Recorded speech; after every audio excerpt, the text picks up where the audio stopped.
கிராம மிஷனரி இயக்கம் வழங்கும் கிராமிய நேரம் என்ற இந்த நிகழ்ச்சிக்கு உங்களை அன்புடன் வரவேற்கிறோம். கிராம மிஷனரி இயக்கம் கடந்த 27 ஆண்டுகளாக சிறுவர் மற்றும் வாலிபர் மத்தியில் ஊழியம் செய்து வருகிறது. 800க்கும் மேற்பட்ட மிஷனரிகளோடு தமிழ்நாட்டில் உள்ள 38 மாவட்டங்கள் உட்பட ஆந்திரா, ஒடிசா, கர்நாடகா, சத்தீஸ்கர், ஜார்க்கண்ட் மற்றும் மத்திய பிரதேசம் ஆகிய மாநிலங்களிலும் நற்செய்தி பணியை செய்து வருகிறது. எமது இலக்கு 1,00,000 கிராமங்கள், 7,000 மிஷனரிகள், ஒவ்வொரு மாநிலத்திலும் 500 மிஷனரிகள். எமது தரிசனம் என் ஆட்டுக்குட்டிகளை மேய்ப்பாயாக என்ற வசனத்தின்படி கிராமங்களில் உள்ள சிறுவர் மற்றும் வாலிபர்களை கிறிஸ்துவுக்குள் வழிநடத்தி அவர்கள் மூலம் கிராமங்களை சுவிசேஷ மயமாக்குதல், சந்திக்கப்படும் சிறுவர் மற்றும் வாலிபர்களை நாளைய தலைவர்களாகவும் ஊழியர்களாகவும் உருவாக்குதல், ஒவ்வொரு கிறிஸ்தவரையும் ஆத்தும ஆதாயம் செய்கிறவராக மாற்றுதல்.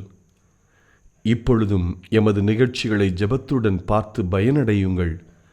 செயல்படும் கிறிஸ்தவர்களாக தேவனுக்கு உங்களை அர்ப்பணிப்பது உறுதி. என்ன பியூலா, சாப்பிட்டியா? சாப்பிட்டேன்க்கா. என்ன சாப்பிட்ட? இட்லி முட்டை சாப்பிட்டேன். ஆமா, இன்னைக்கு காலையில் பைபிள் படிச்சியா? எங்கக்கா அங்கே ஸ்கூல் பாடம் படிக்கவே நான் போயிடும் இல்லை, என்கிட்ட பைபிள் வாசிட்டேன். பார்த்தீங்களா, பியூலாவுக்கு சாப்பிட நேரம் இருக்குது, ஆனால் பைபிள் வாசிக்க நேரம் இல்லையா. சாப்பாடு நம்ம உடல் ஆரோக்கியம் தர உணவு, ஆனால் பைபிள் ஆவிக்குரிய வாழ்க்கைக்கான உணவு. சாப்பிடாட்டினா உடல் ஆரோக்கியம்தான் குறையும். உடல் ஆரோக்கியம் குறைஞ்சாலும் நம்ம பரலோகத்துக்கு போயிடுறான்.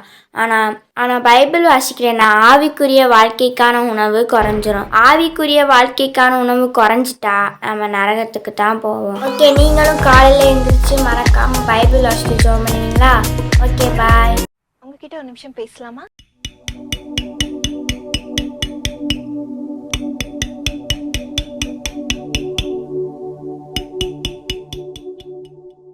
ஒரு கிராமத்துல ஒரு சிற்பி ரொம்ப அழகான சிலைகளை செதுக்குவாராம். அவரோட பையனும் ரொம்ப அழகான சிலைகளை செதுக்குவானா. ஆனா அவங்க அப்பா அந்த பையன் பண்ற சிலைகளை ஏதாவது ஒரு குறைய சொல்லிக்கிட்டே இருப்பாராம்.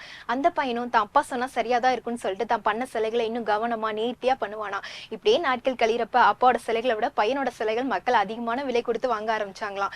ஆனாலும் அப்பா தான் பையன் பண்ற சிலைகளை ஏதாவது ஒரு குறைய சொல்லிக்கிட்டே இருப்பாராம். ஒரு கட்டத்துல பையன் கோவம் வந்து, அப்பா உங்களோட சிலைகளை விட என்னோட சிலைகள் பெர்ஃபெக்டா தான் இருக்கு, இனிமேல் எனக்கு எந்த அட்வைஸும் பண்ணாதீங்க அப்படின்னு சொல்லிட்டானா. அதுல இருந்து அவங்க அப்பா அட்வைஸ் பண்றதே இல்லையா. இப்படியே நாட்கள் கழிறப்ப அவனோட சிலைகளோட விலைகள் எல்லாம் குறைய ஆரம்பிச்சிருச்சான். முன்ன மாதிரி யாருமே அவனை பாராட்டுறதே இல்லையா. இதனால சோர்ந்து போன பையன் வீட்டுல வந்து உட்கார்ந்தானா.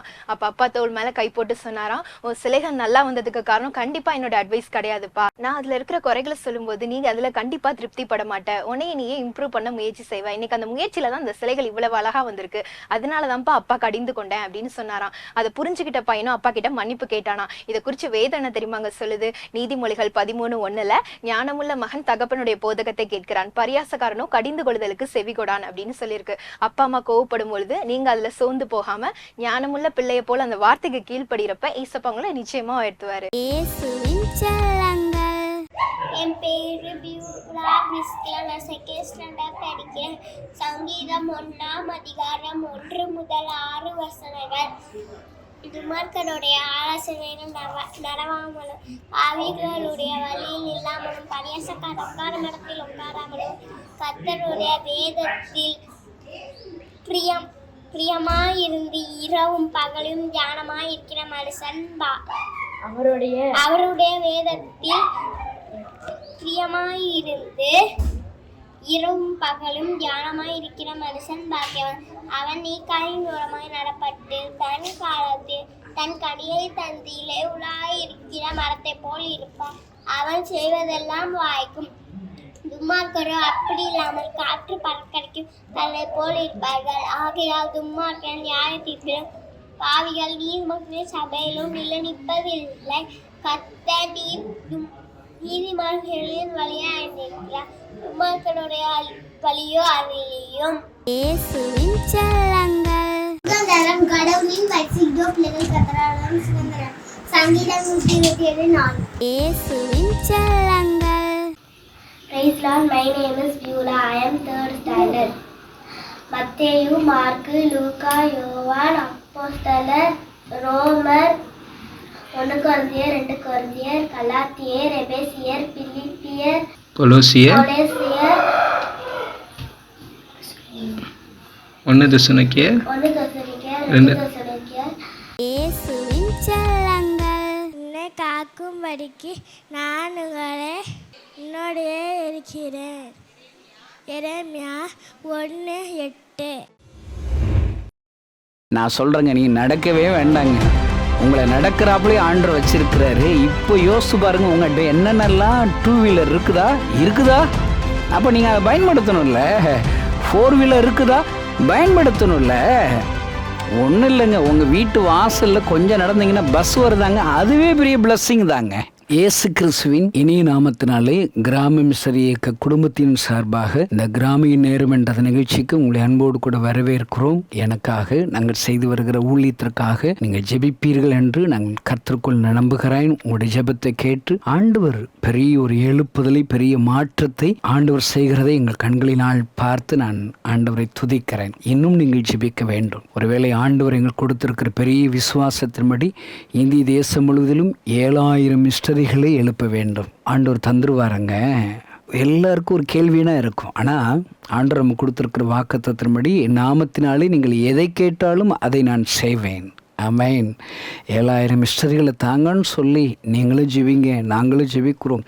ஆண்டவர் ஜெபத்தை கேட்கிறவர், ஜெபத்திற்கு பதில் கொடுக்கிறவர். அல்லேலூயா. 1,00,000 கிராமங்களை ஆண்டவருக்கு சொந்தமாக்க வேண்டும், சுவிசேஷமயமாக்க வேண்டும். அங்கே இருக்கிற கட்டப்பட்டுள்ள ஜனங்கள் எல்லோரும் இயேசுவின் நாமத்தினாலே விடுதலையாக்கப்பட வேண்டும். இதற்காக நாங்கள் ஒவ்வொரு நாளும் கருத்தாய் ஜெபிக்கிறோம். நீங்களும் இன்னும் ஆண்டவர் உங்களுக்கு சொல்லுகிறபடி, பாரம் கொடுக்கிறபடி ஒரு நிமிடமாவது இப்படிப்பட்ட கிராமங்களுக்காக நீங்கள் ஜெபிக்கும்படி அன்பாய் வேண்டுகிறேன். ஒரு 120 மிஸ்டரிகளை, உலகத்தை கலக்குகிறவரை, உலகம் எங்கிலும் ஆண்டவருடைய வார்த்தைகளை சொல்லி நிரூபிக்கிற ஒரு ஊழியக்காரர்களை, 120 ஊழியர்களை எழுப்ப வேண்டும் என்று சொல்லி ஆண்டவர் ஒரு பெரிய ஒரு இலக்கு கொடுத்திருக்கிறார். அவர்கள் தங்கி பயிற்சி எடுப்பதற்கென்று ஒரு 60 மிஸ்டரி வீடுகள், மிஸ்டரி அறைகள் கட்டப்பட வேண்டும் என்று சொல்லி ஆண்டவர் சொல்லி இருக்கிறார். சுனமியால் எலிசாவிற்கு கட்டி கொடுத்தது போல 60 வீடுகளை கட்ட வேண்டும் என்று சொல்லி ஆண்டவர் பாரம் கொடுத்திருக்கிற. அதற்காக நாங்கள் பிரயாசப்படுகிறோம். நீங்களும் அதற்காக ஜெபியுங்கள். ஒருவேளை ஒரு அறை கட்டுவதற்கு 2 லட்சம் ரூபாய்கள் தேவை. 2 லட்சம் ரூபாய் கொடுக்கிற 60 சுனேமி ஆட்கள் போன்ற ஸ்பான்சர்களை அன்று எழுப்பும்படி ஜெபியுங்கள்.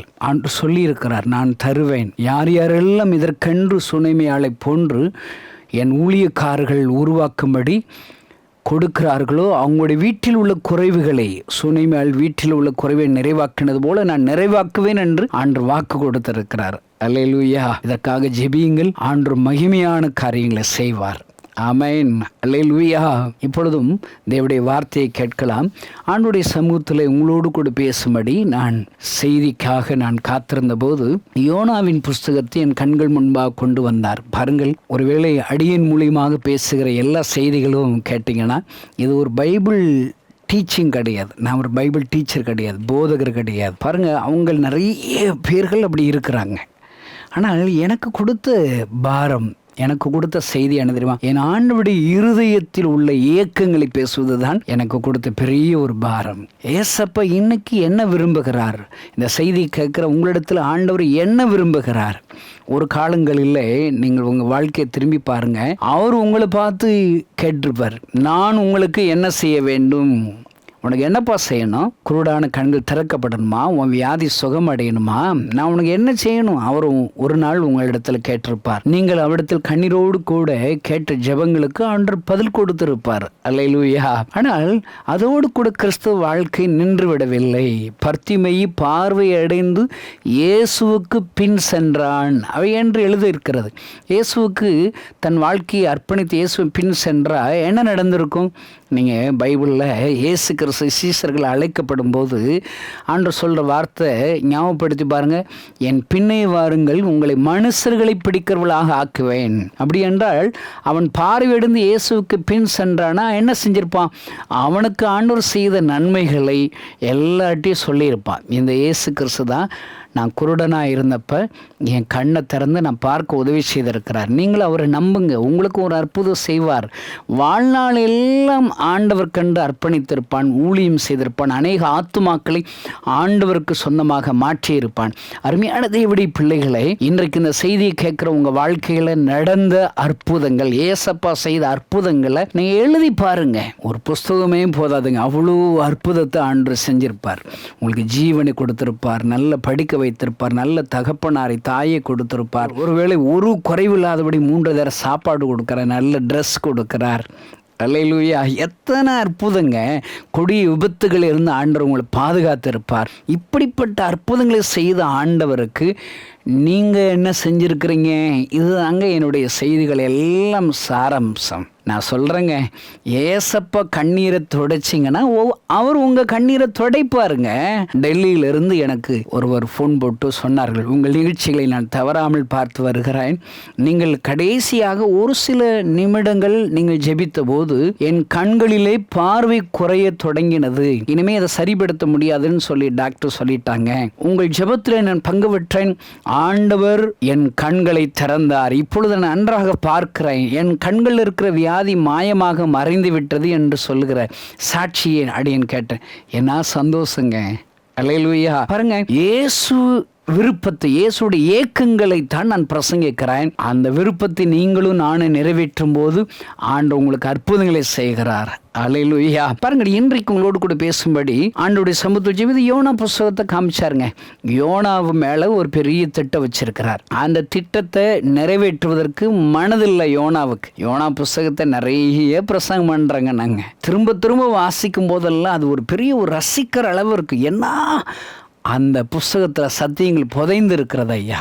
உங்கள் மேலே என் மேலே ஒரு பெரிய திட்டம் இருக்குது. அந்த திட்டம் ஒன்றும் சாதாரண திட்டம் இல்லை, லட்சங்களுக்கு ஆசீர்வாதமாக உங்களை என்னை மாற்றுகிற திட்டம். ஒரு கிராமத்தில் இருக்கிற கணேசனை லட்சக்கணக்கான ஜனங்களுக்கு ஆசீர்வாதமான பாத்திரமாக என்னை பயன்படுத்துகிறாரே. ஆமென். அதுபோலதான் இந்த செய்தி கேட்கிற உங்களையும் ஆண்டவர் ஒரு யோனாவாக லட்சங்களுக்கு ஆசீர்வாதமாகத்தான் ஆண்டவர் உங்களை முன்குறித்திருப்பார். அதுதான் தேவ திட்டம். நீங்க செய்கிற காரியங்கள் ஒரு சின்ன வேலையாக தான் இருக்கும். ஆனா சின்ன அந்த ஊழியத்துல வேலையில பெரிய ஒரு மாற்றத்தை லட்சங்களுக்கு ஆண்டு கட்டளையிடுவார். யோனாவுக்கு என்ன சொன்ன, போய் நினிவேவுக்கு போகணும். 4 வார்த்தைங்க தாங்க பிரசங்கம் பண்ணணும். இன்னும் 40 நாள் இருக்கு, நீங்கள் அழிஞ்சிருவீங்க, நீங்கள் நாசமாக போவீங்க, நியாய தீர்ப்பு வரப்போகுது. இதுதான் எச்சரிப்பின் செய்தியை சொல்லணும். எப்பொழுதுமே யோனா போல பிரசங்கிக்கிற பிரசங்கியார்களுக்கு இன்னைக்கு மதிப்பே கிடையாது. இன்னைக்கு நிறைய பேர் என்னுடைய ஊழியத்தில் திடீரென்று ஒரு நாள் கேட்குற பிரசங்கத்தில் நிறைய பேர் ஜெபிக்கிறவங்களா கொடுக்குறவங்களா எழும்புவாங்க. கொஞ்ச நாளில் இன்னொரு பிரசங்கத்தில் நான் கொஞ்சம் கடிஞ்சு ஏதாவது பிரசங்கம் பண்ணியிருப்பேன். அதை கேட்ட உடனே நிறைய இடறி போய் நிறைய பேர் எனக்கு கொடுக்க வேண்டிய காணிக்கைகளை ஆண்டவருக்குன்னு கொடுத்து தாங்க பொருத்தனை பண்ணியிருப்பேன். அந்த காணிக்கைகளை கொடுக்கறத நிறுத்திடுவாங்க. நீ என்ன இப்படி கடிந்து பேசுறீங்க, எங்களுக்கு விருப்பம் இல்லைன்னு சொல்லி நிறைய ஸ்பான்சர் கொடுக்கறத நிறுத்திட்டாங்க. அவங்க பணத்தை காணிக்கையை நிறுத்திட்டாங்கிறதுக்கு நான் பேசுகிற ஸ்டைலை மாற்ற முடியுமாங்க? எனக்கு ஏசப்பா என்ன சொல்ற அதை தாங்க சொல்லணும். இன்றைக்கு அநேக திருச்சபைகளுக்கு, தேவனுடைய ஜனங்களுக்கு யோனா போன்று கடிந்து நியாய தீர்ப்புகளை சொல்லுகிற பிரசங்கியார்களை விரும்பவே இல்லை. ஆனால் அப்படிப்பட்ட பிரசங்கங்கள் நீங்கள் விரும்ப வேண்டும். உங்களுக்கு எச்சரிப்பின் சத்தம் உங்கள் காதுகளில் எப்பொழுதும் தொளிக்க வேண்டும். ஆண்டவர் பிரசங்கங்களிலே நரகம் என்ற ஒன்றை அவர் சொல்லிக்கொண்டே இருக்கிறார். அங்கு அழுகையும் பற்கடிப்பு உண்டாகும் என்று சொல்லிக்கொண்டே இருக்க. இது ஒரு எச்சரிப்பு. வேத வசனங்களை நீங்க எல்லாம் வாசித்து பாருங்க. ஆசீர்வாதங்கள் சொல்லுகிற அதே வசனங்கள்ல தான் எச்சரிப்பின் செய்தியும் அடங்கி இருக்கிறது. அல்லேலூயா! அருமையான தேவனுடைய பிள்ளைகளை, உங்களையும் என்னையும் லட்சங்களுக்கு ஆசீர்வாதமாக பயன்படுத்தும்படி முன்குறித்திருக்கிற செய்கிற வேலை சின்ன வேலை தான்.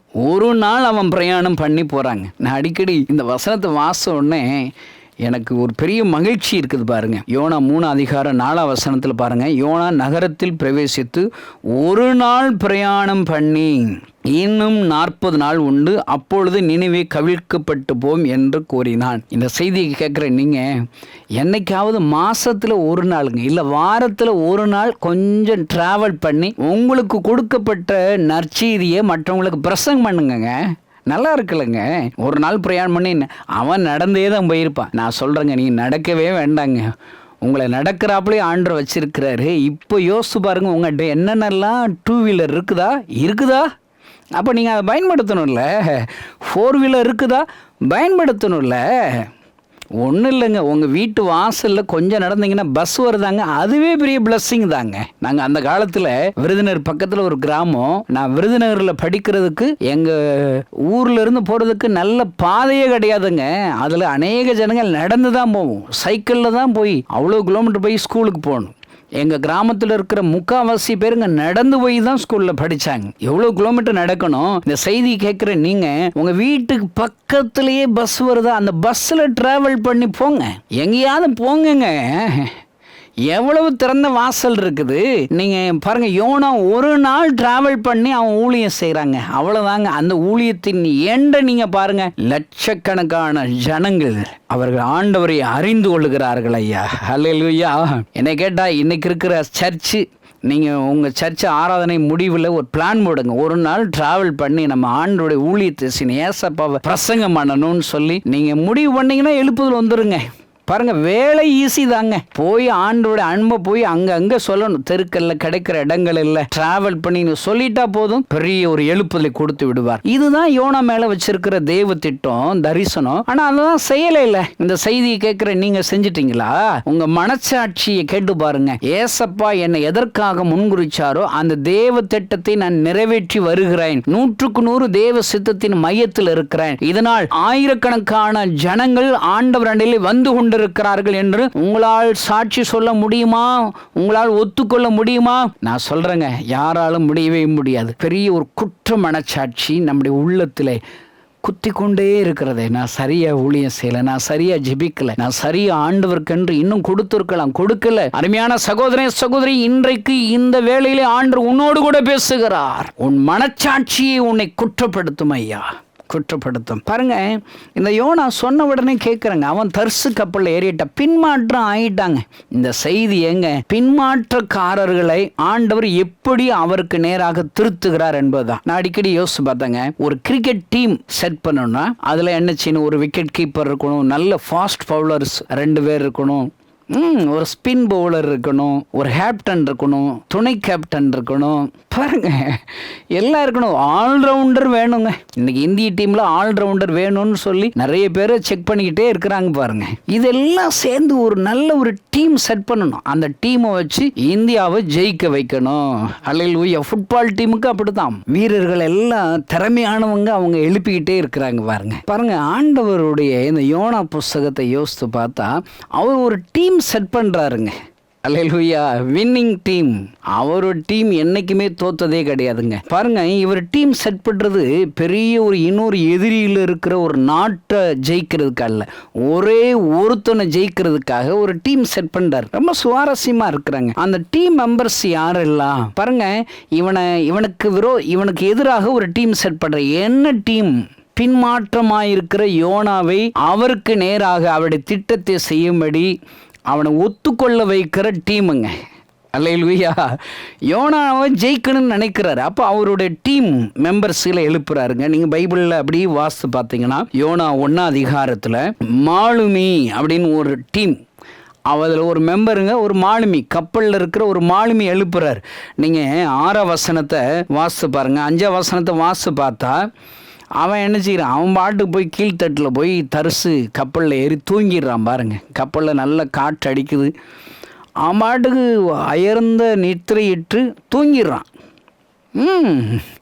இன்னைக்கு ஒரு ஊழியக்காரன் தூங்குனா என்ன ஆகும்? அது பாருங்க, எவ்வளோ இருக்குது பாருங்க. தூங்குனா ஆண்டர் விட்டுருவாரா? ஒன்றை வச்சு தான்ப்பா பெரிய ஊழியம் இருக்குது, லட்சங்கள் காத்திருக்குதப்பா.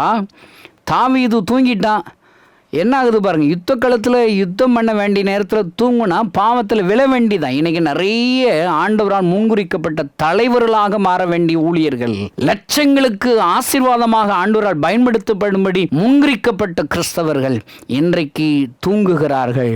வேற வழி இல்லை. ஆண்டவர் அவர்களை சரிபடுத்தணும், அவர்களை எழுப்பணும்னு சொல்லி அவர் தன்னுடைய திட்டத்தை செயல்படுத்த விரும்புகிறார். அந்த டீம்ஸ்ல முதல்ல மாலுமி, 6ஆம் வசனத்தை பார்த்தீங்கன்னா, அப்பொழுது மாலுமி அவனிடத்தில் வந்து, நீ நித்திரை பண்ணுகிறது என்ன? எல்லாம் கப்பல் ஆடுதேன்னு சொல்லி பயந்துகிட்டு இருக்கிறோம், நீ வாட்டுக்கு கீழ்த்தட்டில் வந்து தூங்கிக்கிட்டு இருக்கியாப்பா கேட்குறான். பாருங்க, சொல்கிறான், நீ முதல்ல உன் தேவனை நோக்கி வேண்டிக்கொள், நாம் அழிந்து போகாதபடிக்கு. சுவாமி ஒருவேளை நம்மை நினைத்தருள்வார். நம்ம அழிய போகிறோம்பா, நீ என்னப்பா தூங்கிக்கிட்டு இருக்கிற? அவனை கொண்டு ஒரு எச்சரிப்பின் வார்த்தையை சொல்லுகிறார். ஆண்டவர் பயன்படுத்துகிற ஒரு மாலுமி. அந்த மாலுமி சொல்லும் போதே இவன் திருந்திடுவான், மனம் திரும்பியான்னு விரும்புகிறார். அருமையான இந்த செய்தி கேட்கிற சகோதரனே சகோதரியே, இன்றைக்கு மாலுமி போல உன்னை எச்சரிக்கிற போதகர்களை வைத்திருப்பார், சுவிசேஷர்களை வைத்திருப்பார். உடைய சக நண்பர்கள் மூலியமாக ஆண்டவர் பேசுவார். இதை செய்யாத, நீ நித்திரை பண்ணாத, செல்போனை பயன்படுத்தாத, நீ அந்த பாவத்தை செய்யாத, அந்த ஆண்டவருக்கு விரோதமான தொடர்பை நீ நிறுத்திவிடு, அந்த அந்தரங்க பாவத்திலிருந்து நீ விடுதலையாக, நீ பரிசுத்தமாக, லஞ்சம் வாங்காத, திருச்சபைகளை சண்டை போடாத, தேவனுக்கு பயப்படுகிற பயத்தோடு எப்பொழுது நடு எச்சரிக்க வேண்டியவைகள் ஆண்டவர் நிறைய மாலுமிகளை உங்களுக்கும் எனக்கும் ஆண்டவர் வச்சுக்கிட்டே இருக்கிறாருங்க, வச்சுக்கிட்டே இருக்கிறார். மாலுமியை ஆண்டு முதலாவது பயன்படுத்துகிறார். அடுத்து பாருங்க, அவன் திறந்துறதா இல்லை. 7ஆம் வசனத்தில், அவர்கள் யார் நிமித்தம் இந்த ஆபத்து நமக்கு நேரிட்டது என்று நாம் அறியும்படிக்கு சீட்டு போடுவோம் பாருங்கள். ஒரு டீமே இருக்கிறாங்க. சில மனிதர்களை அது யாரால இந்த உபத்திரவம் வருதுன்னு சொல்லி கண்டுபிடிக்கிறது அநேகர் மனசில் சீட்டு போடுவோம். இவனை கையுங்களவுமா பிடிக்கணும்ல, இவன் யாரன்னு அடையாளம் காமிக்கிறதுல. இந்த செய்தியை கேட்கிற சகோதரனே சகோதரியே, உன்னை ஆண்டவர் கண்டுபிடிப்பதற்கு ஒரு டீமை எழுப்புவார். சீட்டு ஓ மேல விழும், ஓ மேல விழும். நான் அடிக்கடி யோசிப்பேன், கிராமங்களை நிறைய சபைகள் அனாதை ஆக்கிட்டாங்க. இன்றைக்கு பட்டணங்களில் தங்க விரும்புகிற ஊழியக்காரர்கள் கிராமங்களில் ஊழியம் செய்வதற்கு மனதே இல்லை. ஏன்னா கிராமங்கள் காணிக்க வராது, கிராமங்களில் யாரும் உங்களை வரவேற்க மாட்டாங்க, எதுவுமே இருக்காது, பெருமை வராது, எதுவுமே வராது. எப்படிங்க அப்படிப்பட்ட கிராமங்களுக்கு ஊழியத்துக்கு செல்றதுக்கு நிறைய ஊழியர்கள் முன் வருவாங்க? இன்றைக்கு இருக்கிற முன்னணியில் இருக்கிற திருச்சபைகள் ஊழியக்காரர்களும் கிராமங்களை நான் தத்தெடுக்கட்டும், ஒரு என் சபை சார்பாக ஒரு 50 கிராமத்தை நான் தத்தெடுக்கிறேன்ப்பா, எங்க விசுவாசிகள் எல்லாம் சேர்ந்து அந்த 50 கிராமத்தில் வருடந்தோறும் மாதந்தோறும் சுவிசேஷத்தை அறிவித்து அந்த கிராமத்தில் எழுப்பு உண்டாக்கும்படி அந்த கிராம பேர்களை சொல்லி ஜெபிக்க போகிறோம். வாரந்தோறும் ஒவ்வொரு குழுவாக அந்த 100 கிராமங்கள் ஊழியம் செய்ய போகிறோம் என்று திருச்சபைகள் கிராமங்களை தத்தெடுக்குமானால் ஆண்டவர் மகிமையான ஒரு எழுப்புதலை கொடுத்திருப்பார். பாருங்க, அதெல்லாம் அநேகர் செய்ய மறந்ததுனால அந்த சீட்டு கணேசன் மேல விழுந்துருச்சு பாருங்க. அல்லேலூயா. சீட்டு போடுகிறவர்களை 2ஆவதாக எழுப்புகிறார். 3ஆவதாக அவருடைய டீம்ல இயற்கையை பயன்படுத்துகிறார், சமுத்திரத்தை பயன்படுத்துறாருங்க. மார்க் 4 வாஸ்து பாருங்க, சீசர்களுக்கு பாடங்களை கற்றுக் கொடுக்கணும், நான் இயற்கைக்கு மேலான அதிகாரம் படைத்தவர் என்பதை கற்றுக் கொடுக்க வேண்டும் என்பதற்காக ஒருவேளை நான் இவர்களை ஊழியத்திற்கு அனுப்பிவிடும் போது, குறிப்பாக தோமா இந்தியாவிற்கு அனுப்பிவிடும் போது, எதை குறித்து நீ பயப்படாதபடி என்னுடைய ஊழியத்தை செய்ய வேண்டும் என்பதற்காக நான் இயற்கைகள் மீது அதிகாரம் படைத்தவர் என்ற பாடத்தை சீசர்கள் கற்றுக்கொள்ளும்படி அக்கறைக்கு வாருங்கள் என்று சொல்லி அழைத்து போகிறார். அவர்கள் அழைத்து செல்கிற போது அநேக காற்றடிக்கிறது, புயல்கள் அடிக்கிறது, கடல் அலைகள் மோதுகிறது, பயப்படுகிறார்கள். ஆண்டவர் நித்திரை செய்கிறவர் போல் அங்கு காணப்படுகிறார். அவர் எழும்புகிறார், காற்றே கடலை இறையாதே அமைதலாயிரு. அல்லேலூயா. உடனே கீழ்ப்படுகிறது ஐயா, அலைகளுக்கு காது கேட்கிறது ஐயா. அப்படிப்பட்ட சமுத்திரத்தின் அலைகளை யோனாவை திருத்தும்படி, மனம் திரும்பும்படி பயன்படுத்துகிறார். அவருடைய டீம்ல சமுத்திரம் இருக்குது, சமுத்திரத்தை கொந்தளிக்க வைக்கிறார். 11ஆம் வசனத்தில், பின்னும் சமுத்திரம் அதிகமாய் கொந்தளித்து கொண்டிருந்தபடியால். ஆமென். ஆண்டவர் சொல்றார், சமுத்திரமே நீ கொந்தளி, அவனை ஆனா கப்பலை முங்கி சாகடிச்சிடாத, அவனை பயமுறுத்து. அவன் எப்படியாவது என்னுடைய பக்கமாக திரும்ப வேண்டும், லட்சக்கணக்கான ஜனங்களுக்கு ஆசீர்வாதமாக அவன் திரும்ப வேண்டும் என்று சொல்லி சமுத்திரத்தை ஆண்டவர் பயன்படுத்துகிறார். பாருங்கள், அடுத்ததாக ஆண்டவர் பயன்படுத்துகிற பாத்திரம் என்ன தெரியுமா? இவனை யோனாவை தூக்கி கீழே போட்டாங்க, கடலுக்குள்ள போட்டாங்க.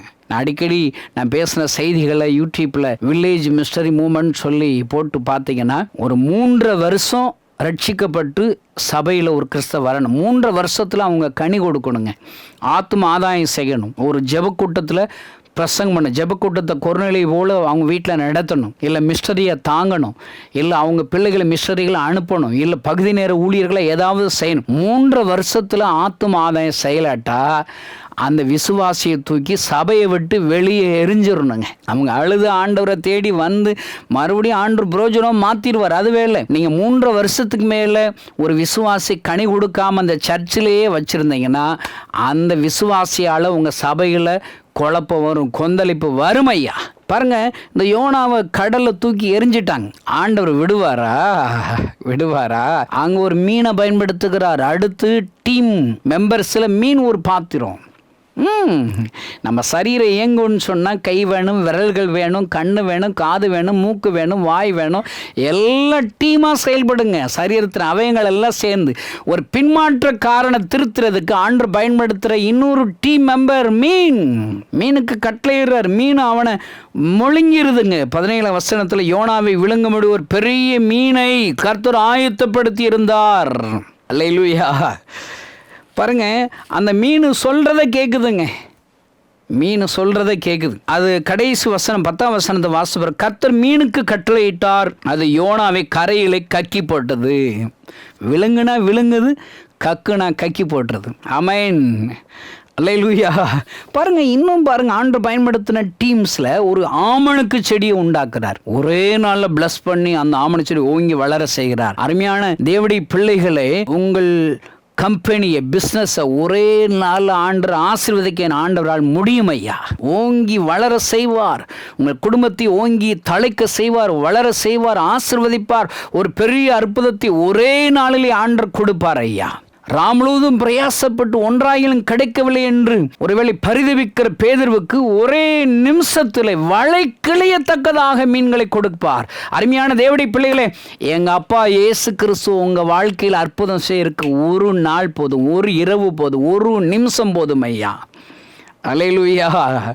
ஒரு ஆமணக்கு செடி ஓங்கி வளர செய்து யோனாவுக்கு ஒரு பாடம் சொல்லி கொடுக்கும்படி ஆமணக்கு செடியை பயன்படுத்துகிறார். அடுத்து முடியல, அடுத்து ஒரு பூச்சியை கட்டளையிடுறாருங்க. அந்த பூச்சியோட வேலை என்ன? ஆமணக்கு செடியை மென்று தின்னுறணும், அழித்து போட்டணும், அரித்து போட்டுடணும். அல்லேலூயா. 7ஆம் வசனத்தில் அதை பார்க்கிறோம். அருமையான தேவனுடைய இவ்வளோ டீம்ஸையும் ஆண்டவர் பயன்படுத்துகிறாருங்க. ஒருவனை திருத்துவதற்காக, ஆண்டவருக்கு நேராக மாற்றுவதற்காக இத்தனை பெரிய டீம்ஸுகள் எல்லாம் ஆண்டவர் பயன்படுத்துகிறார். ஒரு ஸ்கூல் உண்டாக்குற ஒரு கரஸ்பாண்டன்ட் என்ன செய்யணும்? நல்ல திறமையானவர்களை ஒரு மாணவனை திருத்துறதுக்கு தமிழ் டீச்சர் போடணும், ஆங்கில டீச்சர் போடணும், கணக்கு டீச்சர், எல்லா பாடத்துலையும் ஸ்பெஷல் டீச்சர்ஸ் போட்டால் தான் ஒரு மாணவனை நல்ல மார்க் ஸ்கோர் பண்ண வைக்க முடியும். பாருங்கள், ஆண்டவர் ஒரு கரஸ்பாண்டா, ஒரு நல்ல ஒரு ஸ்கூல் டீச்சராக இவ்வளோ ஒரு டீம் செட் பண்ணி யோனாவை ஏசப்பா ஜெயிச்சிட்டாருங்க. அல்லேலூயா. அருமையான தேவனுடைய பிள்ளைகள், இந்த செய்தியை கேட்குற உங்களை ஜெயிப்பதற்காக ஒரு டீம் வச்சிருக்கிறார். நீங்கள் வேற வழியே கிடையாதுங்க. ஏசப்பா உங்கள் சித்தம் மாத்திரம் என் வாழ்க்கையில் நடக்கணும். நீங்கள் என்ன எப்படி பயன்படுத்த நினைக்கிறீங்க? எந்த இடத்துல பயன்படுத்த நினைக்கிறீங்க? நினைவையில் பயன்படுத்துறது உங்கள் சித்தம்னா நினைவைக்கு நான் போகிறேன். நான் இருக்கிற இடத்துல ஒரு மிஸ்டரி பணிகளை செய்யணுங்கிறது உங்கள் சித்தமானா அந்த இடத்துல இருந்து அந்த மிஸ்டரி பணியை நான் செய்வேன். நான் இருந்து உமக்காக, உம்முடைய மிஸ்டரி ஊழியத்திற்காக கொடுக்கறது தான் என் மேலே வச்சிருக்கிற கடமையா, உம்முடைய தேவ திட்டமா, அதை நான் கொடுக்கிறேன். ஒருவேளை திறப்பில் நின்று மணிக்கணக்காக ஒருவேளை எஸ்தரை போன்று பரிந்து பேசுவதுதான் என் மீது வைத்திருக்கிற தேவ திட்டமா, நான் எஸ்தரை போல பரிந்து பேசும்படி என்னை ஒப்பு கொடுக்கிறேன். அவருடைய சித்தத்திற்கு அர்ப்பணிங்கள் ஐயா. ஆண்டவரே, நீர் என்ன செய்ய சித்தமாக இருக்கிறீர் ஐயா?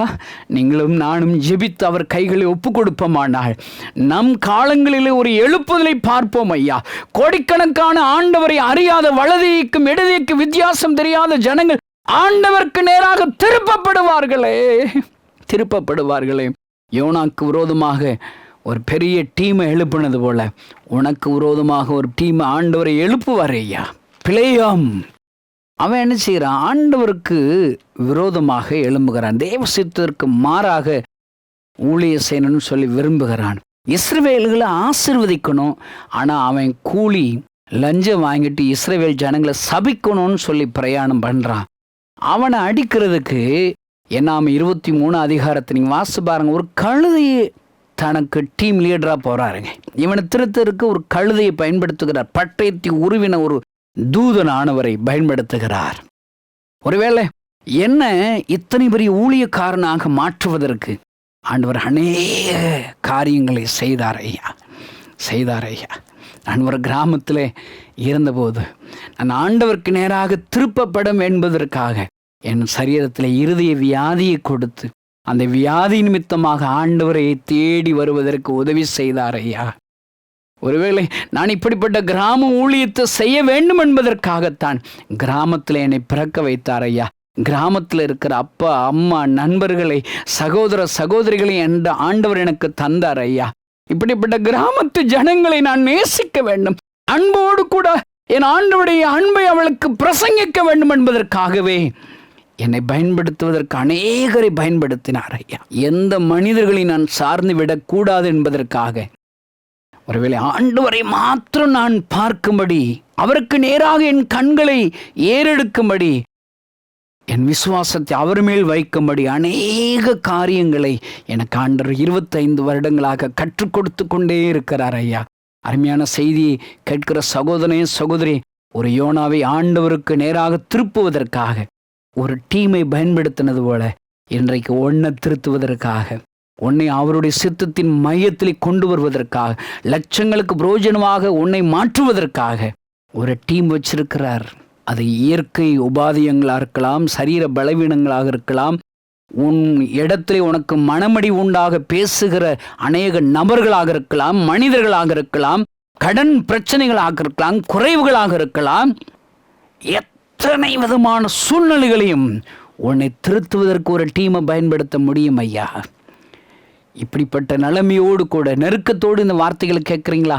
இன்னைக்கு நீங்கள் ஒரே ஒரு ஆண்டவரிடத்தில் அர்ப்பணிப்பின் ஜெபம், ஆண்டவரே என்னுடைய சித்தத்திற்கு அர்ப்பணிக்கிறேன் என்று சொல்லி மீன் வயிற்றிலே அழுது பாவரிக்க செய்து ஜெபித்தது போல என்னோடு கூட ஒரு நிமிடம் நீங்கள் ஜெபிப்பீர்கள். ஆனால் ஆண்டவரே நான் உமக்காக என்ன செய்யணும், உம்முடைய சித்தத்திற்கு அர்ப்பணிக்கிறேன் என்று சொல்லி யோனாவை போன்று நீங்கள் ஜெபிப்பீர்கள். ஆனால் இப்போ மறுபடியுமாக உங்களை லட்சங்களுக்கு பிரயோஜனமாக மாற்றி விடுவார். அல்லேலூயா. ஜெபிப்போமா?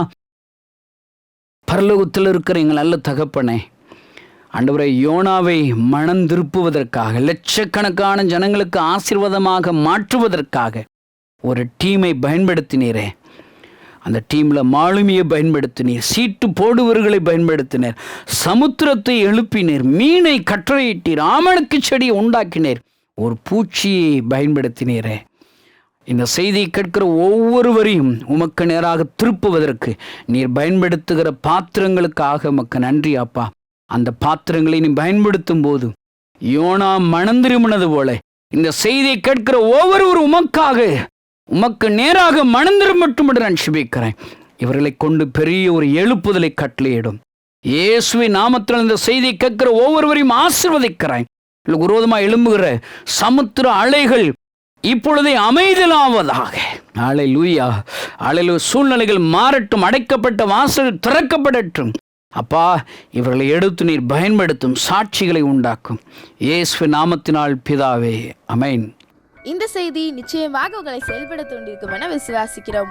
நீங்களும் எங்களோடு இணைந்து தேவனுக்காக ஏதாவது செய்ய விரும்புகிறீர்களா? கீழ்கண்ட எங்களது ஊழிய திட்டத்திற்காக ஜெபிக்க முன்வரலாமே. தமிழ்நாடு மற்றும் பிற மாநிலங்களிலும் ஆலயம் கட்ட தேவையாய் உள்ள 1000 கிராமங்களில் இடம் வாங்கி ஆலயம் கட்டப்பட ரூபாய் 5 லட்சமோ அல்லது அதில் ஒரு பகுதியோ கொடுத்து ஆலயம் கட்டி கொடுப்போர் எழும்ப ஜெபியுங்கள். சூனேமியால் எலிசாவுக்கு ஒரு அறை வீட்டை கட்டி கொடுத்தது போல புதிய மிஷனரிகள் தங்கி பயிற்சி எடுப்பதற்கு ரூபாய் 2 லட்சம் கொடுத்து ஒரு மிஷனரி வீட்டை கட்டி கொடுப்போர் எழும்ப ஜெபியுங்கள். நாம் சந்திக்கும் வாலிபர்கள் மற்றும் ஆரம்ப விசுவாசிகளை கிறிஸ்துவுக்குள் வளரச் செய்ய ரூபாய் 300 கொடுத்து முழு வேதாகமும் வாங்கி கொடுப்போர் எழும்ப ஜெபியுங்கள். நாம் பணி செய்யும் 8 மாநிலங்களிலும் உள்ள 880 மிஷனரிகளை மாதந்தோறும் ரூபாய் 10,000 கொடுத்தோ அல்லது இயன்ற காணிக்கையை கொடுத்தோ தாங்குவோர் எழும்ப ஜெபியுங்கள். தமிழ்நாடு மற்றும் பிற மாநிலங்களிலும் துரிதமாக சுவிசேஷம் அறிவிக்கவும் பின்தொடர் பணிக்காகவும் சுவிசேஷ வாகனங்கள் வாங்கி கொடுப்போர் எழும்ப ஜெபியுங்கள். தங்கள் வாலிப மற்றும் சிறு பிள்ளைகள் ரட்சிக்கப்பட, அபிஷேகிக்கப்பட மற்றும் இயேசுவுக்கு சாட்சியுள்ள பிள்ளைகளாக வளர கண்மணி பிள்ளைகள் இயேசுவுக்காக திட்டத்தில் தங்கள் பிள்ளைகளை இணைக்கிற பெற்றோர்கள் எழும்ப ஜெபியுங்கள். இந்தியா முழுவதிலும் இன்னும் துரிதமாக நம் மிஷனரி பணிகள் நடக்க மாதந்தோறும் அல்லது வருடத்திற்கு ஒரு முறையாவது ரூபாய் 1000 கொடுத்து எழுப்புதல் விரும்பும் பங்காளர் திட்டத்தில் இணைகிற அநேகர் எழும்ப ஜெபியுங்கள். மேலும் எங்களோடு தொடர்பு கொள்ள விரும்பினால் திரையில் காணும் எங்கள் முகவரியும் குறித்துக் கொள்ளுங்கள். கிராம மிஷனரி இயக்கம், தபால் பெட்டி எண் 51, விருதுநகர் 626001. இந்த நிகழ்ச்சியையோ அல்லது எங்கள் ஊழியத்தையோ நீங்கள் தாங்க விரும்பினால் எங்கள் தொலைபேசி எண்ணை குறித்துக் கொள்ளுங்கள். 7378000444. கர்த்தர் தாமே உங்களை ஆசீர்வதிப்பாராக.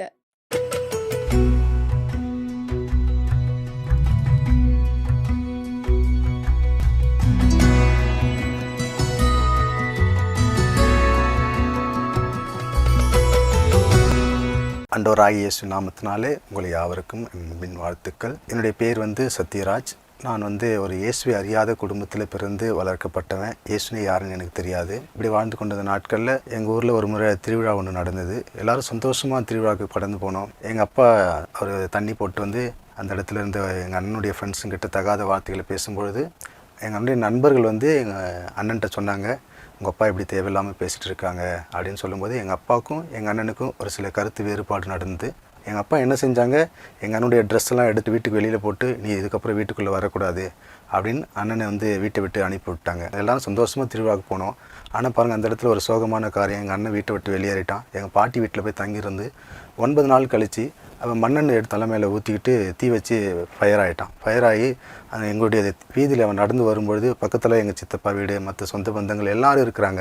அது யாரும் அவனை அணைக்கிறதுக்கு முன் வரல. அந்த நேரத்தில் பார்த்தீங்கன்னா அவனே வாலண்டியராக போய் ஒரு பக்கத்தில் இந்த தண்ணி குடத்தை எடுத்து தலையில் ஊற்றிக்கிட்டு அவனே ஹாஸ்பிட்டலுக்கு போகணும்னு சொல்லிட்டு பஸ் ஸ்டாப்புக்கு வந்துட்டான். இப்படி நடந்துட்டு இருந்த நேரத்தில் இதை பார்த்து எங்கள் அம்மாவுக்கு இருதயத்தில், அவங்க ஏற்கனவே பலவீனமானவங்க, இவங்க என்ன செஞ்சுட்டாங்க, அட்டாக் எங்கள் அம்மா ஒரு புறத்தில் அன்கான்ஷியஸ் ஆகிட்டாங்க. எங்கள் அண்ணன் ஒரு புறத்தில் மருத்துவமனை சேர்க்கப்பட்டு சரீரம் முழுவதும் தீனால் எரிக்கப்பட்டு உயிருக்கு போராடிட்டு இருக்கான். அதான் 80% அவனுக்கு தீக்காயத்தினால் பாதிக்கப்பட்டிருக்கான்னு ஹாஸ்பிட்டலில் டாக்டர் சொல்லும்போது எங்கள் வீட்டில் சமாதானமே இல்லாமல் எல்லாரும் ரொம்ப கஷ்டப்பட்டு இருந்தோம்.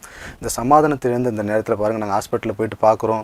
இந்த நேரத்தில் பார்த்தீங்கன்னா திரும்பவும் 9 நாள் கழித்து எங்கள் அண்ணன் என்ன செய்துட்டான், மறித்து போயிட்டான். நாங்கள் சந்தோஷமாக கோயிலுக்கு போனோம், கையெல்லாம் காப்பு கட்டிட்டு சந்தோஷமாக இருந்தோம். அந்த இடத்துல பார்த்தீங்கன்னா எத்தனையோ தெய்வங்களை நாங்கள் வேண்டணும், எங்கேயோ போனோம், எவ்வளோ பணம்லாம் செலவு பண்ணோம். 26 வயசில் வாழ வேண்டிய ஒரு மனுஷன் தன்னுடைய வாழ்க்கையை இழந்துட்டான். அந்த இடத்துல எங்களுக்கு சமாதானம் இல்லை. சரி, அவன் தான் அப்படி போயிட்டான்னு பார்த்தா எங்கள் அம்மாவுடைய வாழ்க்கையிலும் பாருங்கள், அடுத்து இவங்களை கவனிப்புன்னு சொல்லிட்டு இவங்களை ஹாஸ்பிட்டலில் சேர்க்கும்போது டாக்டர் சொன்னாங்க, இவங்க ரொம்ப பலவீனம் ஆகிட்டாங்க, இவங்களுக்கு ஒரு கை ஒரு கால் விழுந்து போச்சு, ஒரு கண் பார்வை இழந்து போயிட்டாங்க, மூளையில் ரத்த கட்டி உருவாகி இவங்களும் கிட்டத்தட்ட சாகர நிலைமைக்கு தான் தள்ளப்பட்டிருக்கிறாங்க அப்படின்னு சொன்னான். குடும்பத்தில் சமாதானமே இல்லை, எங்களுக்கு என்ன செய்வதுன்னு தெரியாது இருந்தோம். அப்போது எங்களுக்கே தெரியாமல் எங்கள் மூத்த சகோதரர் என்னன்னா ஆண்டவராக இயேசுவை ஏற்றுக்கொண்டு இருக்கிறார். அவர் சொன்னார், ஆண்டவர்கிட்ட வாங்க, தம்பி தான் நம்மளை விட்டு கடந்து போயிட்டான், அம்மாவுக்கு ஆண்டவர் சுகம் கொடுப்பாரு, நிச்சயமாக டாக்டர் மறிச்சு போகணும்னு சொல்கிறாங்க, ஆனால் எல்லாவற்றுக்கும் மேலான ஒரு மருத்துவர் இயேசு இருக்கிறாரு, அவர்கிட்ட நீங்கள் வந்தீங்கன்னா ஆண்டவர் உங்களுக்கு சுகம் கொடுப்பார் அப்படின்னு எங்கள் அண்ணன் சொல்லும்போது நாங்கள் எல்லாத்தையும் தட்டி கழிச்சு கொஞ்சம் நாட்கள் நகர்ந்து கொண்டே இருந்தது. அந்த சூழ்நிலை தான் எங்கள் அண்ணன் சொல்ல வார்த்தையை நாங்கள் கேட்கல. அந்த நேரத்தில் நாகர்கோயிலேருந்து ஒரு பாஸ்டர் டேவிட் ஜெயின் அவர் எங்கள் வீட்டில் அடிக்கடிக்கு எங்களை சந்திக்க வருவார். அவர் சந்திக்க வரும்பொழுதெல்லாம் அவர் வார்த்தை சொல்லுவார், இயேசு சமாதானம் தருவார், இயேசுவை தேடுங்க, இயேசு எல்லாவற்றும் ஜீவனை கொடுக்குறவர், இயேசுவால் கூடாத காரியம் ஒன்றுமே இல்லை அப்படின்னு சொல்லி ஏசாயா 9:6 வசனத்தின் மூலம் என் கூட பேசினார். அவர் நமக்காக தான் பிறந்திருக்கிறாரு, நமக்கு சமாதானத்தையும் சந்தோஷம் தரதான் அவர் இந்த பூமிக்கு கடந்து வந்தார், அவரை நீங்கள் விசுவாசிச்சிங்கன்னா, அவரை நீங்கள் ஏற்றுக்கொண்டீங்கன்னா இழந்து போனவங்க குடும்பத்தின் சமாதானத்தை அவர் நிச்சயமாக உங்களுக்கு தருவார் அப்படின்னு சொல்லி அவர் சொல்லும்போது எங்களுக்குள்ள ஒரு மாற்றம் உண்டாச்சு. இது இவர் ஒரு புறத்தை சொல்லிட்டு இருக்காங்க. ஒரு புறம் டாக்டர் என்ன சொல்லிட்டாங்க, நீங்கள் அம்மாவை வீட்டுக்கு கூட்டிகிட்டு போயிடுங்க, அவங்க பிழைக்க மாட்டாங்க அப்படின்னு சொல்லிட்டாங்க. நாங்கள் பெணமாக வீட்டுக்கு கூட்டிட்டு வந்து வச்சு நாங்கள் அந்த பாஸ்டர் சொன்ன மாதிரி எல்லாரும் கூடி நின்று ஜெபிக்க ஆரம்பித்தோம். கொஞ்ச நாட்கள் பாருங்கள், அவங்க முதுவெல்லாம் புண்ணு, அந்த படுத்து முதுகெல்லாம் புண்ணு, அவங்க என்ன செய்கிறாங்களோ அவங்களுக்கே தெரியுது, அன்கான்ஷியஸில் இருக்காங்க. குடும்பத்தில் இருக்க எல்லாருமே அவங்க தான் அப்படி இருக்காங்க, குடும்பத்தில் யாராலும் சாப்பிட முடியல, சந்தோஷம் இழந்த நிலைமையில் இருக்கும்போது ஒவ்வொரு நாளும் அந்த பாஸ்டர் எங்களுக்கு சொல்லுவார், ஆண்டுடைய அன்பை குறித்து, ஆண்டுடைய வார்த்தை குறித்து சொல்லும்போது கொஞ்சம் கொஞ்சமாக எந்த டாக்டர் செத்து போயிடுவாங்க, நடக்க முடியாதுன்னு சொன்னாங்களோ அந்த டாக்டர் முன்னாடி எழும்பி நடக்க ஆரம்பித்தாங்க. ஆண்டோடைய கிருபையினால் எங்கள் அம்மாவுக்கு திரும்ப ஜீவன் வந்தது. பாருங்கள், அவங்க மரிச்சு போய்டுன்னு சொன்னாங்க. அடுத்து அவங்க என்ன நடந்ததுன்னா, அவங்க ஆண்டவராகிய இயேசு தன் சொந்த இரட்சகராக ஏற்றுக்கொண்டு ஞானஸ்நானம் எடுக்க ஆரம்பித்தாங்க. நாங்கள் குடும்பத்தில் இழந்த சமாதானத்தை மீண்டும் ஆண்டவர் எங்களுக்கு கொடுத்தாரு. எந்த இடத்துல நாங்கள் வெட்கப்பட்டோமோ அந்த இடத்துல ஆண்டவர் எங்களை உயர்த்தினார். எதையெல்லாம் நாங்கள் இழந்து தவிச்சு நின்றோமோ அது எல்லாத்திற்கும் காரணமாக இயேசு எங்கள் குடும்பத்தில் வரும்பொழுது திரும்ப நாங்கள் பெற்றுக்கொண்டோம். திரும்ப எங்கள் வாழ்க்கையில் அளவில்லாத சந்தோஷம் கடந்து வந்துச்சு. நிறைய ஆசீர்வாதங்கள் நாங்கள் பார்க்க ஆரம்பித்தோம். ஆண்டவர் மட்டும் அந்த நேரத்தில் வரணும்னா நாங்கள் எங்கள் அண்ணனை இழந்திருப்போம், எங்கள் அம்மாவையும் இழந்திருப்போம், எங்களுடைய சமாதானத்தை இழந்திருப்போம். அந்த இடத்துல தள்ளப்பட்ட ஒரு மனிதராக தான் நாங்கள் காரணப்பட்டிருப்போம். ஆனால் ஆண்டவர் என்னைக்கு எங்கள் குடும்பத்தில் வந்தாரோ அன்னைக்கு எங்கள் குடும்பத்தில் சமாதானம் கிடைச்சது. இதை கேட்டுக்கொண்டு நீங்கள் யாராக இருந்தாலும் சரி, உங்கள் குடும்பத்தில் சமாதானம் இல்லையா, உங்கள் வாழ்க்கையில் சந்தோஷம் இல்லையா, ஒருவேளை உங்கள் நோயிலேருந்து உங்களுக்கு விடுதலை ஆகாமல் தவிச்சிட்டு இருக்கீங்களா, ஆண்டவராக இயேசு நோக்கி பாருங்கள். அந்த சமாதானத்தின் பிரபு உங்களுக்கு சமாதானம் கொடுக்க இன்றைக்கும் காத்து கொண்டு இருக்கிறார். அந்த சமாதானத்தின் ஆகிய இயேசு கிறிஸ்து இன்றைக்கும் உங்கள் வீட்டு வாசல் கதவை தட்டி கொண்டு தரக்கா. நீங்கள் கதவை திறப்பீங்கன்னா அவர் உங்கள் குடும்பத்தில் வந்து உங்களுக்கு சமாதானத்தை கொடுக்க அவர் போதுமானவராக இருக்கிறார். ஆண்டவர் உங்களை ஆசீர்வதிப்பாராக. ஆமென்.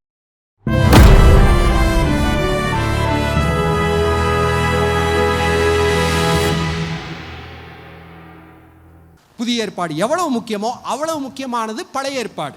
ரெண்டுக்கும் முரண்பாடே கிடையாது. அந்த வார்த்தை ஒரு தேவ மனிதர் சொல்லுகிறார், பழைய ஏற்பாடு என்கிற தலைப்பு ஒருவேளை கொடுக்காமல் முந்தைய ஏற்பாடு பிந்தைய ஏற்பாடு அப்படி கொடுத்திருந்தா இன்னும் நல்லா இருந்திருக்குன்னு சொல்லுகிறார். நம்ம அது பழசு வேண்டாம் நம்ம சொல்லுவோம். வேண்டாம் வெறுப்பான ஒரு பழைய ஒரு ஏற்பாடு கிடையாது. அது இயேசு கிறிஸ்துவுக்கு முந்தி வரைக்கும் இருந்த ஏற்பாடு. அவர் யார் என்பது வரப்போகிற வரை காண்பிக்கிற ஒரு ஏற்பாடு. பழைய ஏற்பாடு மிக மிக முக்கியம் என்கிற ஒரு வார்த்தையை உங்களுக்கு இந்த நேரத்தில் ஞாபகப்படுத்த விரும்புகிறேன். பைபிளில் சில வார்த்தைகளை பார்க்கும்போது பழைய ஏற்பாடை கொஞ்சம் குறைச்சி பேசுனது மாதிரி இருக்கும், ஆனால் குறைச்சி பேசல. உதாரணத்திற்கு யோவான் 1வது அதிகாரம் 17 எப்படி எனில், நியாயப்பிரமாணம் மோசையின் மூலமாய் கொடுக்கப்பட்டது, கிருபையும் சத்தியமும் இயேசு கிறிஸ்துவின் மூலமாய் உண்டாயின. என்னமோ மோசேனா ஒரு கெட்டவர் மாதிரியும் ஜீசஸ்னா நல்ல ஒரு மாதிரியே லைட்டாக தோணும் படிக்கும்போது. அவர் மூலம் நியாயப்பிரமாணம் வந்துச்சுங்க, ஆனால் ஜீசஸ் மூலம் தாங்க கிருபை வந்துச்சு. இங்கே இட்ஸ் நாட் அ கான்ட்ராஸ்ட், முரண்பாடுகளை சொல்லவில்லை, நிறைவேறுதல், ப்ராக்ரஷன். பழைய ஏற்பாட்டிலே மோசே சொன்ன இயேசு கிறிஸ்துவை தான் புதிய ஏற்பாட்டிலே பார்க்கிறோம். இது முரண்பாடை குறித்து சொல்லவில்லை.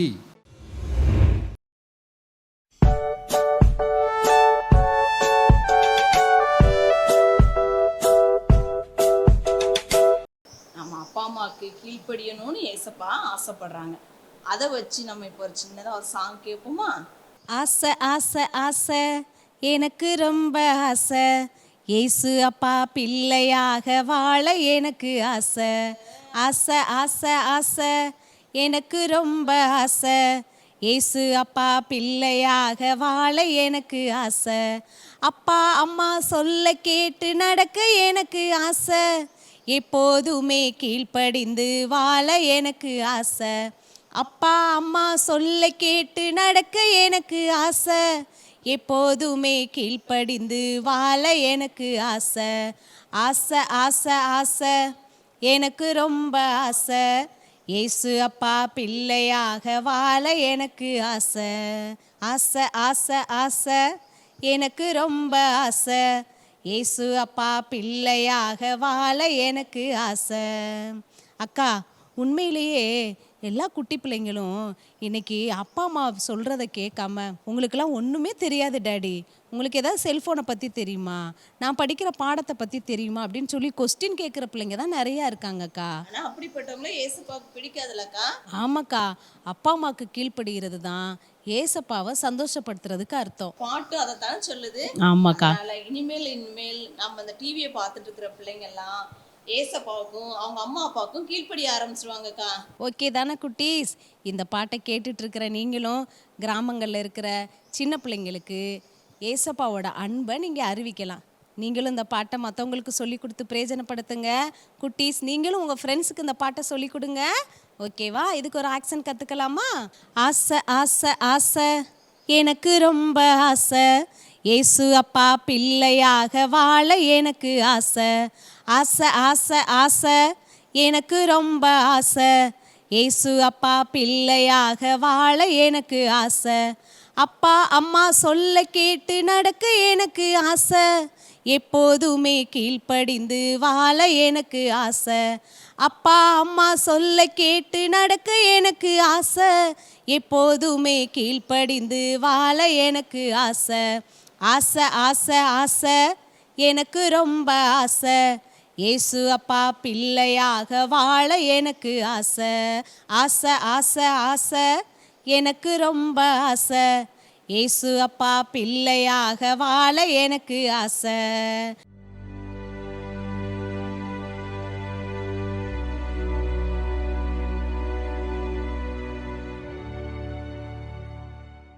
கர்த்தருடைய பரிசுத்த நாமத்துக்கு ஸ்தோத்திரம் உண்டாவதாக. நான் ஒரு மிஷினரி, அவருடைய பெயர் வந்து வின்சென்ட் ஃபெரர்.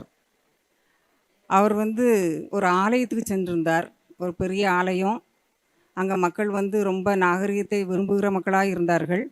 அப்போ போதகர் ஐயா அன்றைக்கி ஒரு முக்கியமான அறிவிப்பை அறிவித்திருந்தாங்க. காடு மலை, இந்த முரட்டுத்தனமான மக்கள், இப்படிப்பட்ட இடங்கள், ஆண்டவரை அறியாத மக்கள், இப்படிப்பட்ட இடங்கள் போய் நாம் ஊழியம் செய்யணும், அதற்கு தேவையான காணிக்கை கொடுங்க அப்படின்னு சொல்லி சொன்னோடனே எல்லா மக்களுமே தலைகுனிஞ்சு ஜெபம் போல் ஒரு ஆக்ட் பண்ணாங்க. அப்போ அந்த ஆலயத்தில் ஒரு மூலையில் ஒரு சின்ன பிள்ளை, அவளுக்கு வந்து நடக்க முடியாது, கைக்கோல்கள் வச்சு தான் நடக்க முடியும். அவள் அங்கேருந்து எந்திரிச்சு வந்து அவளுடைய 2 கைக்கோல்களையும் அந்த காணிக்கை தட்டில் வச்சுட்டு அப்படியே நடக்க முடியாமல் அதிலே கீழே உட்காந்துட்டா. போதகருக்கு ரொம்ப கஷ்டமாக இருந்துச்சு. எல்லா ஜனங்களும் பார்த்தாங்க. அப்போ போதகரையா சொன்னாங்க, நான் வந்து இந்த கைக்கோல்களை ஏலம் போடுறேன், அது யார் யார் என்னென்ன அளவுக்கு பைசாவுக்கு அதை வந்து ஏலம் எடுக்கிறீங்களோ அதை வந்து இந்த தட்டில் வைங்க அப்படின்னு சொல்லிட்டாரு. அப்போ ஒவ்வொருத்தரும் ஒவ்வொரு விதமாக கேட்டாங்க. ஏலம் முடிஞ்சிருச்சு. கடைசியில் பார்த்தா அந்த காணிக்கைகளாக எண்ணி பார்க்கும்போது அது வந்து $600 இருந்துச்சு. ரொம்ப அதிசயமாக போயிடுச்சு போதகரை அவர்களுக்கு. உடனே அந்த பிள்ளையை கூப்பிட்டு, இந்தாம்மா நீ வச்சிக்கன்னு சொல்லி அந்த கைக்கோர்களை கொடுத்து அந்த பிள்ளையை அனுப்பிட்டாங்க. அனுப்பிட்டு அதுக்கப்புறம் வின்சென்ட் ஃபெரருங்கிற இந்த ஊழியக்காரரை கூப்பிட்டு இந்த காணிக்கைகள்லாம் எண்ணி கொடுத்தோடனே எல்லாருக்கும், சபையில் உள்ள எல்லாருக்கும் சந்தோஷம். சபை போதகர் ஐயாவுக்கும் சந்தோஷம், வின்சென்ட் ஃபெரர் ஐயா அவர்களுக்கும் ரொம்ப சந்தோஷம். அவங்க வந்து 21 நாடுகளுக்கு போய் இந்த $600 வச்சு ஊழியம் செய்தார். இத்தாலி, ஃப்ரான்ஸு, ஸ்காட்லாந்து, அயர்லாந்து, இப்படிப்பட்ட ஒரு 21 நாடுகள் மொத்தம் அங்கே போய் ஊழியம் செய்தாங்க. மக்கள் நிறைய பேர், ஆயிரக்கணக்கான மக்கள் ஆண்டவரை ஏற்றுக்கொண்டாங்க, கண்ணீரோடு ஜெபித்தாங்க, ரட்சிக்கப்பட்டாங்க. ஆண்டவருக்குள்ளே வந்தவுடனே அந்த காட்டு மனுஷர்கள் வந்து ஆண்டவரை ஏற்றுக்கொண்ட நினைத்து ரொம்ப சந்தோஷப்பட்டார். அப்போ பொதுவாகவே நாம் வந்து ஊழியத்துக்கு எப்படி காணிக்கையினால் உதவுகிறோம் என்பது தான் இந்த இதனுடைய கருத்து. அப்போ அவர் சொன்னார் கடைசியில், ஏசப்பா நானுமே ஊழியத்துக்கு இன்னும் அதிகமாக உதவணும், எனக்கும் அந்த உணர்வை தாங்கப்பா அப்படின்னு சொல்லி ஜெபித்தாராம். நாம் எப்படி இருக்கோம்னு சொல்லிட்டு நாம் நினைத்து கொள்ளணும். கர்த்தருடைய நாமம் மகிமைப்படுவதாக. ஆமென். எனக்கு தேவையான பொருளெல்லாம் நான் முதல்ல எடுத்துடணும், எனக்கு முன்னாடி யாரும் எடுத்துடக்கூடாது அப்படின்னு சொல்லி ஒரு பெரிய கூட்டமே அலமோதி நின்றுச்சு. என்னப்பா இவ்வளோ பெரிய கூட்டம் மக்கள் க்யூவில் நின்று இங்கே இருக்கிற பொருளெல்லாம் எடுக்கிறாங்க, உனக்கு ஒன்றும் தேவையில்லையா அப்படின்னு சொல்லி ராஜா கேட்டார்.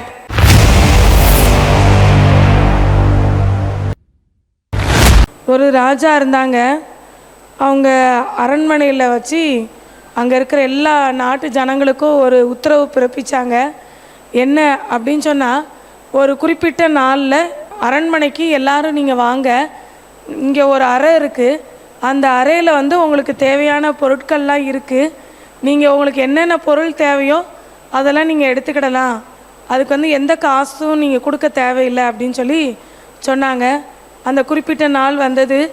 அந்த ராஜாவுடைய ஆளுகையில் இருக்கிற எல்லா மக்களும் ரொம்ப சந்தோஷத்தோடு முந்தி அடித்து, எனக்கு தேவையான பொருளெல்லாம் நான் முதல்ல எடுத்துடணும், எனக்கு முன்னாடி யாரும் எடுத்துடக்கூடாது அப்படின்னு சொல்லி ஒரு பெரிய கூட்டமே அலமோதி நின்றுச்சு. இப்போ அங்கே இருக்கிற வாயில் காப்போலன் எல்லாத்தையும் நீங்கள் வரிசையாக நில்லுங்க அப்படின்னு சொல்லி சொன்னாப்புல. எல்லா மக்களும் வரிசையாக நின்று ஒவ்வொருத்தராக அந்த ரூமில் போய் அவங்களால எவ்வளோ பொருள் எடுக்க முடியுமோ அவ்வளோ பொருளை எடுத்துகிட்டு சந்தோஷமாக வீட்டுக்கு வந்துக்கிட்டு இருந்தாங்க. அரண்மனையில் இருக்கிற ராஜா பார்க்குறாரு, அங்கே வேலை செய்கிற ஒரு வேலையாள் அவன் வந்து அந்த வரிசையில் நிற்கலை. உடனே ராஜா அவனை பார்த்து கேட்குறாரு, என்னப்பா இவ்வளோ பெரிய கூட்டம் மக்கள் க்யூவில் நின்று இங்கே இருக்கிற பொருளெல்லாம் எடுக்கிறாங்க, உனக்கு ஒன்றும் தேவையில்லையா அப்படின்னு சொல்லி ராஜா கேட்டார். உடனே அவன் சொல்கிறான், ராஜா நீங்கள் எப்பயுமே வாழ்க, உங்களுடைய ராஜ்யம் எப்பயுமே வாழ்க, உங்கள் நல்ல ஆட்சி இருந்தால் போதும் அப்படின்னு சொல்லி அந்த வேலையாள் வந்து ராஜாவை புகழ்ந்து பேசுகிறான். உடனே ராஜாவுக்கு மனசு ரொம்ப குளிர்ந்துருது. உடனே ராஜா அந்த வேலையாள்கிட்ட சொல்கிறாரு, நீ இன்னைக்கு வர்றவங்களுக்கு தான் இந்த அரண்மனையில் இருக்கிற இந்த அறையில் இருக்கிற எல்லா பொருளும் ஃப்ரீ அப்படின்னு சொல்லி நான் கொடுத்துருந்தேன். ஆனால் நீ இவ்வளோ தூரம் நீ இந்த பொருளுக்காக ஆசைப்படாமல் என்னுடைய ராஜ்யத்தை பாராட்டி என்னுடைய ஆளுகையை பாராட்டி இங்கே இருக்கிற எல்லா மக்களும் வாழ்ந்து சுகமாக இருக்கணும்னு சொல்லி நீ நினைக்கிறீல, இந்த எண்ணம் இந்த பார்வை எனக்கு ரொம்ப பிடிச்சிருக்கு அப்படின்னு சொல்லி ராஜா அவனை பாராட்டி எல்லா நாளும் உனக்கு என்ன தேவையோ அதை நீ என்கிட்ட கேட்டு பெற்றுக்கொள்ளலாம் அப்படின்னு சொல்லி ராஜா சொல்லி அனுப்புகிறாரு. அப்போது ரொம்ப சந்தோஷத்தோடு அந்த வேலையால் போனாப்புல. இதே போல் தான் இன்றைக்கும் நம்முடைய ராஜாதி ராஜா ஆண்டவர் நம்முடைய வாழ்க்கையில் நம்மளை பார்த்து சொல்கிறாங்க, அவரை மட்டும் நம்ம போற்றி புகழ்ந்து அவரை பிரியப்படுத்தி அவருக்கு நம்ம சேவை செய்யணும் அப்படிங்கிறது மட்டுமே நம்முடைய எண்ணமாகவும் நம்முடைய வாஞ்சையாகவும் நம்முடைய நோக்கமாகவும் நம்முடைய இருதயத்தின் பாரமாகவும் இருந்துச்சு அப்படின்னு சொன்னால் நம்ம வாழ்க்கையில் எல்லாவற்றையும் என்றைக்கோ ஒரு நாள் தருகிறவர் அல்ல, ஒவ்வொரு நாளும் நம்முடைய தேவைகளை திருப்தி ஆக்குகிற தேவனாக அவர் இருக்கிறார் அப்படிங்கிறதுல எந்த சந்தேகமும் இல்லை.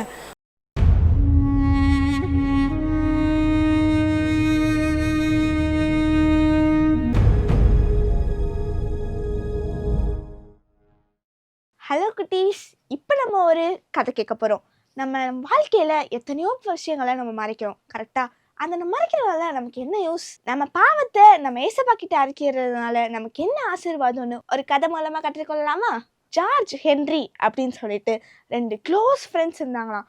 என்ன ஃப்ரெண்ட்ஸ், அவங்களுக்கும் நிறைய ஃப்ரெண்ட்ஸ் இருக்காங்க தான். அது மாதிரியே அவங்களும் ரொம்ப க்ளோஸாக இருந்தாங்களாம். எங்கே போனாலும் சேர்ந்து போவாங்க, எங்கே போனாலும் சேர்ந்து வருவாங்க. அவங்க என்ன சாப்பிட்டாலும் சேர்ந்து சாப்பிடுவாங்க. எப்போவுமே ரொம்ப ஜாலியாக சிரிச்சுக்கிட்டு ரொம்ப க்ளோஸ் ஃப்ரெண்ட்ஸாக இருந்தாங்க. ஒரு நாள் ஹென்றி ஜார்ஜ் கிட்ட கேட்டானா, டேய் நம்ம நாளைக்கு ஸ்கூலை கட் பண்ணிட்டு நம்ம வேணா சர்க்கஸ் போகலாமா அப்படின்னு கேட்டானா. உடனே ஜார்ஜ் மனசில் பயத்தோடே ஓகேடா நான் அம்மாட்ட கேட்டு சொல்கிறேன் அப்படின்னு சொல்லிட்டு ஒரு தயக்கமாக சொன்னானா. ஆனால் அடுத்த நாள் அவன் கேட்கும் போது சரிடா நானும் வாரேன்டான்னு சொல்லிட்டு மனசில் ஒரு பயத்தோடையே வாரேன்னு சொன்னானா. அடுத்த நாள் அவன் ஸ்கூல்லேருந்து மெதுவாக அங்கிட்டு இங்கிட்டு பார்த்து யாராச்சும் இருக்காங்கல்ல, யாரும் இல்லைல்ல, மெதுவாக போகணுன்னு பூனை போல மெதுவாக வந்துட்டு இருந்தானா. அப்போது அவன் முதுகில் யாரோ டொப்புன்னு தட்டினாங்களா. உடனே அவன் கத்துறதுக்கு முன்னாடி பின்னாடி இருந்து ஹென்றி அவன் வாயை பொத்திக்கிட்டானா. ஏன்டா இப்படி பயன்படுத்தினா, நான் ரொம்ப பயந்துட்டேன் தெரியுமா அப்படின்னு சொன்னானா. அதுக்கு ஹென்றி சரி பயப்படாத நான் தான் அப்படின்னு சொன்னானா. அடுத்து அவங்க 2 பேரும் சேர்ந்து ஒரு சர்க்கஸ்க்கு போனாங்களாம். போகிற வழியில் ஹென்றி சொல்லிக்கிட்டே போனானா, டேய் சூப்பராக இருக்கும்டா சர்க்கஸ், நம்ம செம்மையாக பாப்கார்ன் சாப்பிட்லாம், நல்ல ஜூஸ் குடிக்கலாம், அங்கே யானை இருக்கும், சிங்கம் இருக்கும், அதெல்லாம் நிறைய வித்த காட்டும், பூனெல்லாம் 2 காலால் நடந்து வரும்டா அப்படின்னு சொன்னானா. உடனே ஜார்ஜுக்கு ரொம்ப சந்தோஷமாயிடுச்சு. ஆனால் அவன் மனசில் ஒரு பயம் இருந்துச்சு. எதுக்கு தெரியுமா அவன் பயப்பட்டான்? அவங்க அம்மா பர்ஸில் இருந்து அவன் 200 ரூபாய் திருடி இருந்தான். அவங்க அம்மா பர்ஸ்லேயே மொத்தமே 200 ரூபாய் தான் இருந்துச்சு. அதையும் அவன் எடுத்துட்டான். ஆனால் அந்த மனசில் பயத்தோடையே சர்க்கஸை போய் சூப்பராக என்ஜாய் பண்ணிட்டு வீட்டுக்கு வந்தான். அவங்க அம்மா ஓன்னு அழுதுட்டு இருக்காங்க. இவனுக்கு ஒன்றுமே புரியலை. அம்மா எதுக்குமா அழுகிறீங்கன்னு போய் கேட்டால், எனக்கு ஒன்றும் இல்லைடா தம்பி, உன்னுடைய தங்கச்சிக்கு தான் உடம்பு சரியிடா, ஹை ஃபீவராக இருக்குது, இன்னும் கொஞ்ச நேரம் விட்டுருந்தா அவளுக்கு ஜன்னியே வந்திருக்குண்டா, அந்த நேரம்னு பார்த்து என் பர்ஸை வேற காணோண்டா.